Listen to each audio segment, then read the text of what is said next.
Welcome to missionary biography. ఫిబ్రవరి 8, 1890 సంవత్సరంలో Alexander Murdoch మక్కే గారు మరణించారు. వీరు ఉగాండాకు స్కాటిష్ ప్రెస్బిటేరియన్ మిషనరీ.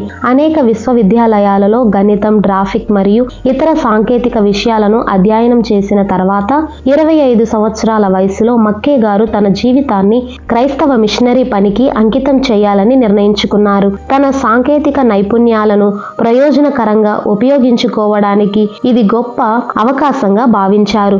1876లో సిఎంఎస్ ద్వారా ఉగాండాలో సేవ చేయుటకు అనుమతిని పొందారు. మిషనరీగా పనిచేస్తున్నప్పుడు వీరు ఆ దేశంలోని స్థానిక ప్రజలకు క్రీస్తు సువార్తను మరియు విద్యా సేవలను అందించారు. ఆఫ్రికాలో క్రూరమైన అరబ్ బానిస వ్యాపారాన్ని అంతం చేయడంలో డేవిడ్ లివింగ్స్టన్ గారితో కలిసి మక్కే గారు పనిచేశారు. ఈ ఇన్ఫర్మేషన్ కనుక మీకు వర్త్ అనిపిస్తే లైక్ చేసి, సబ్స్క్రైబ్ చేసి మరిన్ని వీడియోస్ కోసం మన ఛానల్ని ఫాలో చేయండి. Thank you all.